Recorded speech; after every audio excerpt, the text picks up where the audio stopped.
क्या नीतीश कुमार दिल्ली में बीजेपी के लिए करेंगे प्रचार? क्या है जेडीयू का बिहार वाला गेम प्लान? दिल्ली विधानसभा चुनाव में बिहार के सीएम नीतीश कुमार प्रचार करेंगे या नहीं, इस पर तो फिलहाल कोई फैसला नहीं हुआ है। लेकिन इतना जरूर है कि इस साल होने वाले बिहार विधानसभा चुनाव को देखते हुए बीजेपी नीतीश कुमार को नाराज नहीं करना चाहती। शायद यही कारण है कि पार्टी दिल्ली विधानसभा चुनाव के लिए अभी तक 11 सीटों पर कैंडिडेट्स के नामों का ऐलान नहीं किया है। बीजेपी इस चुनाव में आम आदमी पार्टी को घेरने के लिए हर वह तरकीब अपना रही है जिससे अरविंद केजरीवाल को हराया जा सके। खासकर बीजेपी बिहारी वोटर्स को साधने के लिए इस बार जेडीयू और एलजेपी को भी कुछ सीटें देने जा रही। जेडीयू और एलजेपी रामविलास दोनों दिल्ली विधानसभा चुनाव लड़ना चाहती है क्योंकि दोनों एनडीए में है। ऐसे में मजबूरी है कि वह बीजेपी के खिलाफ कैसे मैदान में उतरे। जेडीयू और एलजेपी नेताओं की लगातार मांग पर अब बीजेपी ने दोनों पार्टियों के लिए 2 से 3 छोड़ने का मन बना लिया है। ऐसे में अगर बीजेपी के साथ जेडीयू और एलजेपी चुनाव लड़ती है तो हो सकता है नीतीश कुमार दिल्ली में बीजेपी के लिए चुनाव प्रचार करें।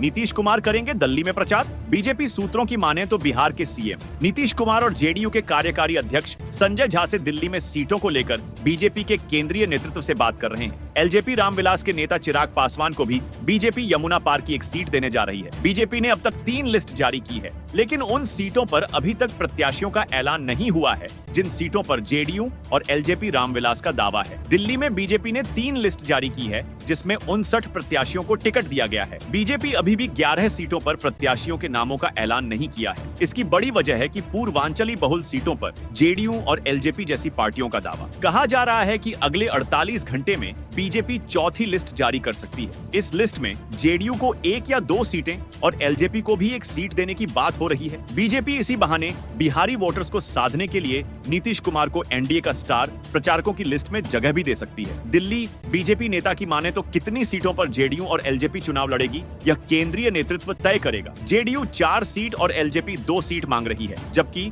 बीजेपी आलाकमान जेडीयू को 2 और एलजेपी को 1 सीट देने के लिए राजी हो गई है। एनसीपी अजित पवार गुट भी दिल्ली में 1-2 सीट दे सकती। बता दें कि बुराड़ी, संगम बिहार और नॉर्थ ईस्ट की 1 सीट बीजेपी अपने सहयोगी दलों को दे सकती। 2020 के विधानसभा चुनाव में जेडीयू 2 विधानसभा सीटों बुराड़ी और संगम बिहार पर लड़ी, जबकि एलजेपी सीमापुरी से चुनाव लड़ी थी। Subscribe now and press the bell icon.